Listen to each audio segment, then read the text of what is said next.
Hello every one, എല്ലാവർക്കും പുതിയൊരു വീഡിയോയിലേക്ക് സ്വാഗതം. ഇന്ന് നമ്മൾ നോക്കാൻ പോകുന്നത് NMC UK ഓസ്കി എക്സാമിൽ വരുന്ന ഫോൾസിഫൈങ് ടൈം ഷീറ്റ് ആണ് കേട്ടോ. പ്രൊഫഷണൽ വാല്യൂസിൽ വരുന്ന ഫോൾസിഫൈങ് time sheets.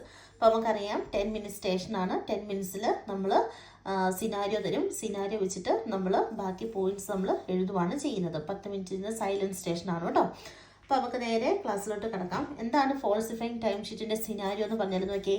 A temporary staff falsifying time sheets for financial gain. ആരാണ്? ടെമ്പററി സ്റ്റാഫാണ്. ഇത് നമ്മളുടെ ഓൺ സ്റ്റാഫല്ല, പുറത്തുനിന്ന് വരുന്ന ഏജൻസി സ്റ്റാഫ് ആയിരിക്കും. അപ്പോൾ ആ ഒരു ഏജൻസി സ്റ്റാഫ് എന്ത് ചെയ്യുവാണ്? ടൈം ഷീറ്റ് ഫോൾസിഫൈ ചെയ്യുവാണ്. അതായത് കള്ളത്തരത്തിൽ ടൈം ഷീറ്റിൽ ഇപ്പോൾ നമുക്ക് 7 മണി തൊട്ട് 7 മണി വരെയാണ് ഷിഫ്റ്റെങ്കിൽ അവർ ചിലപ്പോൾ വരുന്നത് 8 മണിക്കായിരിക്കും. എന്നിട്ട് അവരെന്ത് ചെയ്യും? 7 മണി 7 to 7 ആയിരിക്കും അവരതിൽ മെൻഷൻ ചെയ്തിരിക്കുന്നത്. അല്ലെങ്കിൽ അവർ എക്സ്ട്രാ 1 hour 2 hours ഒക്കെ ആഡ് ചെയ്ത് എഴുതുക. അങ്ങനെ എന്തെങ്കിലുമൊക്കെ ടൈം ഷീറ്റ് അവർ ഫോൾസിഫൈ ചെയ്യുവാണ്. എന്തിനു വേണ്ടിയിട്ടാണ് അവർ ചെയ്യുന്നത്? ഫിനാൻഷ്യൽ ഗെയിൻ അല്ലേ. നമുക്കറിയാം ഇവിടെ 1 hour ഒക്കെ എക്സ്ട്രാ വർക്ക് ചെയ്താൽ അതിൻ്റേതായിട്ടുള്ള പേയ്മെൻറ്റ്. അപ്പോൾ കുറച്ച് പൈസ വെച്ചിട്ട് ഓരോ ദിവസം അവർ കളക്ട് ചെയ്താൽ അതിന് വലിയൊരു എമൗണ്ട് ആയിട്ട് മാറും. അങ്ങനെ ഒരു ഫിനാൻഷ്യൽ ഗെയിനിന് വേണ്ടിയിട്ട് ഒരു temporary staff time sheet falsify ചെയ്യുന്നത് നിങ്ങൾ കണ്ടാൽ നിങ്ങൾ എന്ത് ചെയ്യണം എന്നുള്ളതാണ് നമുക്ക് സിനാരിയോ ആയിട്ട് അവർ തരുന്നത്. അപ്പോൾ ആ സിനാരിയോയിൽ നമുക്ക് എന്തൊക്കെ പോയിന്റ്സ് എഴുതാമെന്ന് നോക്കിയും. ഒന്നാമത്തത്, I will recognize that falsifying timesheet for personal financial gain is an unlawful fraudulent action. ഉണ്ടോ? നമ്മൾ എന്താണ് റെക്കഗ്നൈസ് ചെയ്യാൻ പോകുന്നത്? ഇങ്ങനെ കള്ളത്തരത്തിൽ ഫോൾസിഫൈങ് ടൈം ഷീറ്റ് ചെയ്ത് പേഴ്സണൽ ഫിനാൻഷ്യൽ ഗെയിനിന് വേണ്ടിയിട്ട് അവർ ചെയ്യുന്നത് അല്ലേ. പേഴ്സണലി അവർക്ക് പൈസ ഉണ്ടാക്കാൻ വേണ്ടിയിരുന്നത്. അപ്പോൾ അവർ ഫിനാൻഷ്യൽ ഗെയിനിന് വേണ്ടിയിട്ട് അവർ ടൈം ഷീറ്റ് കള്ളത്തരം കാണിക്കുന്നത് എന്താണെന്നാണ് നമ്മൾ മനസ്സിലാക്കുന്നത്. It has an unlawful fraudulent action. ഇതൊരു ഫ്രോഡിൻ്റെ അല്ലേ, നമുക്ക് കേൾക്കുമ്പോൾ തന്നെ അറിയാം കള്ളത്തരമാണെന്ന്.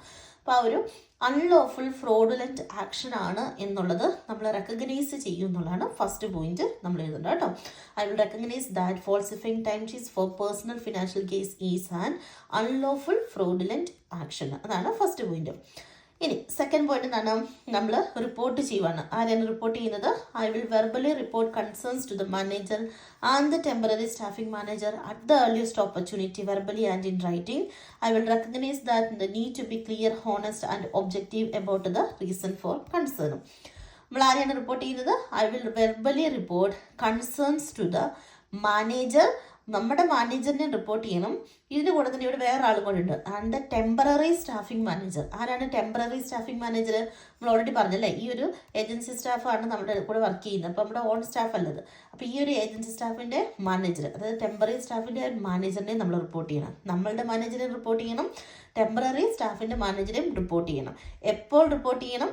At the earliest opportunity. എങ്ങനെയൊക്കെ നമ്മൾ റിപ്പോർട്ട് ചെയ്യണം? വെർബലി മാത്രം പറഞ്ഞാൽ പോരാ, ആൻഡ് ഇൻ റൈറ്റിംഗ്. നമ്മളത് എഴുതി കൊടുക്കുകയും ചെയ്യണം. നമ്മൾ ലാസ്റ്റ് ഫോൾസിഫൈങ് ഒബ്സർവേഷൻ പഠിച്ചതിൻ്റെ സെയിം പോയിന്റ് തന്നെ അതിനകത്ത് ആരെയും കൂടെ ആഡ് ചെയ്യുക? ടെമ്പററി സ്റ്റാഫിംഗ് മാനേജറിനെ കൂടെ ആഡ് ചെയ്യുക എന്നുള്ളൊരു കാര്യമുള്ളൂ. നോക്കി, I will verbally report concerns to the manager and temporary staffing manager. എപ്പോൾ നമ്മൾ റിപ്പോർട്ട് ചെയ്യും? At the earliest opportunity. എങ്ങനെയൊക്കെ ചെയ്യും? Verbally and in writing. ഇനി അതിൻ്റെ കൂടെ തന്നെ എന്താണ് നമ്മുടെ കോമൺ പോയിന്റ് എഴുതുക? I will recognises that the need to be clear, honest and objective about the reasons for concern. നമ്മളെല്ലാം മിക്കവാറും എല്ലാ പ്രൊഫഷണൽ വാല്യൂള്ള കോമൺ പോയിന്റ് ആയതുകൊണ്ട് ഞാൻ എക്സ്പ്ലെയിൻ ചെയ്യുന്നില്ല. അടുത്ത പോയിന്റ് നോക്കിയേ. I will make A clear written incident report of the occurrence including the date and with whom the concern was raised. അപ്പോൾ നമ്മൾ എന്താ ചെയ്യാൻ പോകുന്നത്?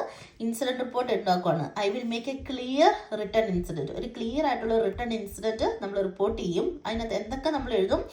ഇൻക്ലൂഡിങ് ദ ഡേറ്റ്, എന്താണ് ഈ സംഭവം നടന്നത്, with whom the concern was raised. എന്നിട്ട് നമ്മൾ ആർക്കാണ് ഈ ഒരു കൺസേൺ റേസ് ചെയ്തു എന്നുള്ള കാര്യം നമ്മൾ ആ ഒരു ഇൻസിഡന്റ് റിപ്പോർട്ടിൽ നമ്മൾ എഴുതും. അപ്പോൾ ഇൻസിഡന്റ് റിപ്പോർട്ടിനെ പറ്റിയിട്ടാണ് മൂന്നാമത്തെ പോയിന്റ് വരുന്നത്. ആദ്യത്തെ പോയിന്റ് നമ്മൾ ഇതൊരു ഫ്രോഡുലന്റ് ആക്ഷൻ ആണെന്നുള്ളത് റെക്കഗ്നൈസ് ചെയ്യുന്നു. രണ്ടാമത്തെ പോയിന്റിൽ നമ്മൾ റിപ്പോർട്ട് ചെയ്യുന്നു, മാനേജറിനെയും ടെമ്പററി സ്റ്റാഫിനെയും നമ്മൾ റിപ്പോർട്ട് ചെയ്യുന്നു. മൂന്നാമത്തെ പോയിന്റിൽ ഇൻസിഡന്റ് റിപ്പോർട്ടിൽ എന്തൊക്കെ എഴുതണം എന്നാണ് അവർ പറഞ്ഞിരിക്കുന്നത്. I will make A clear written incident report. Clear written incident report നമ്മൾ ഉണ്ടാക്കും. അതിനകത്ത് എന്തൊക്കെ നമ്മൾ എഴുതും? Date, with whom the concern was raised. എന്തൊക്കെയാണ് ഒക്കറൻസ് ചെയ്തോ കേട്ടോ, എന്തൊക്കെയാണ് നടന്ന സംഭവം. ദ ഒക്കറൻസ് ഇൻക്ലൂഡിങ് നടന്ന സംഭവം, date, with whom the concern was raised. എന്നിട്ട് ഈ കൺസേൺ ആർക്കാണ് നമ്മൾ റേസ് ചെയ്തെന്നുള്ളത് ആണ് മൂന്നാമത്തെ പോയിന്റിൽ വരുന്നത്. നാലാമത്തെ പോയിന്റ് എന്താണ്? I will recognises that they may be asked to make a formal witness statement. അല്ലെ, ഇപ്പൊ ഇങ്ങനെ ഒരു കള്ളത്തരായതുകൊണ്ട് വിറ്റ്നസ് ചോദിക്കാനുള്ള ചാൻസ് ഉണ്ട്. അപ്പൊ എന്താണ്, ഒരു വിറ്റ്നസ് സ്റ്റേറ്റ്മെന്റ് ചോദിക്കാനുള്ള ചാൻസ് ഉണ്ട്. അപ്പൊ ഇത് ആർക്ക് വേണ്ടിയിട്ടാണ് നോക്കിയേ? Four the NHS fraud team and the police. അപ്പൊ NHSന്റെ ഫ്രോഡ് ടീമിനും പോലീസിനും വേണ്ടിയിട്ടാണ് കേട്ടോ. അപ്പോൾ പോലീസ് ഇൻവോൾവ്ഡ് ആണ് ഈ ഒരു കേസിൽ. അപ്പോൾ ഇതെന്താണ്, നമ്മൾ ഐ വിൽ റെക്കഗ്നൈസ് ദാറ്റ് അവർ ഒരു വിറ്റ്നസ് സ്റ്റേറ്റ്മെന്റ് ചോദിക്കാൻ ചാൻസ് ഉണ്ട്. They may be asked to make a formal witness statement. ആർക്ക് വേണ്ടിയിട്ടാണ് അവർ ചോദിക്കുന്നത്? For the NHS fraud team. NHS fraud ടീമിനും പോലീസിനും വേണ്ടിയിട്ട് ചോദിക്കാൻ ചാൻസ് ഉണ്ട്. അപ്പോൾ നമ്മളത് റെഡിയാക്കി വെക്കണം എന്നുള്ളത് നമ്മൾ ഓർത്ത് വെക്കുക. അവസാനത്തെ 2 പോയിന്റ്സ് നമ്മുടെ കോമൺ പോയിന്റ് ആണ്. നമ്മൾ എല്ലാ ക്ലാസ്സിലും നമ്മൾ എക്സ്പ്ലെയിൻ ചെയ്യുന്നതാണ്. I will acknowledge that it is my professional duty to report the nurses' unlawful and dishonest behaviors to the manager, the professional body and the nursing and midwifery council. Failure to report may bring my own fitness to practice into question and place my own registration at risk. ഞാൻ explain ചെയ്യുന്നില്ല, കാരണം നമ്മൾ എല്ലാ ക്ലാസ്സിലും തന്നെ explain ചെയ്തൊരു point ആണത്. അതായത് നമ്മുടെ റെസ്പോൺസിബിലിറ്റിയാണ്, മൈ പ്രൊഫഷണൽ ഡ്യൂട്ടിയാണ് റിപ്പോർട്ട് ചെയ്യുക എന്നുള്ളത്. റിപ്പോർട്ട് ചെയ്തില്ല എങ്കിൽ ഫെയിലിയർ ടു റിപ്പോർട്ട് എന്തൊക്കെ സംഭവിക്കാം? My own fitness to practise in to question, എൻ്റെ പ്രാക്ടീസിനെ ക്വസ്റ്റ്യൻ ചെയ്യാം. അതുപോലെ തന്നെ എൻ്റെ രജിസ്ട്രേഷനും റിസ്കിലാണ്. അതുകൊണ്ട് ഞാൻ റിപ്പോർട്ട് ചെയ്യുമെന്നുള്ള ലാസ്റ്റ് കോമൺ പോയിന്റ്. അവസാനത്തെ പോയിന്റും കോമൺ പോയിന്റ് ആണ്. I will uphold the standards and values set out in the code, prioritise people practise effectively, preserve safety and promote professionalism and trust. ഇത് 2 വരുന്നത് എന്താണ്? നമ്മളുടെ കോമൺ പോയിന്റ് ആണ് കേട്ടോ. അപ്പോൾ അത് 2 ഓർത്ത് വെച്ചാൽ മതി. അപ്പോൾ ഏതൊക്കെ പോയിന്റ് നിങ്ങൾ ഓർത്ത് വെക്കണം? ആദ്യത്തെ ഇതൊരു ഫ്രോഡുലന്റ് ആക്ഷൻ ആണ്, അൺലോഫുൾ ഫ്രോഡുലന്റ് ആക്ഷൻ ആണ് അവർ ചെയ്തതെന്നുള്ളത് നമ്മൾ റെക്കഗ്നൈസ് ചെയ്തു എന്നുള്ള പോയിന്റ്. രണ്ടാമത്തെ എന്താണ്? നമ്മൾ റിപ്പോർട്ട് ചെയ്യുവാണ്. ആരെയൊക്കെയാണ് റിപ്പോർട്ട് ചെയ്യുന്നത്? മാനേജരെയും അതുപോലെ തന്നെ ടെമ്പററി സ്റ്റാഫിംഗ് മാനേജരെയും നമ്മൾ റിപ്പോർട്ട് ചെയ്യുന്നു.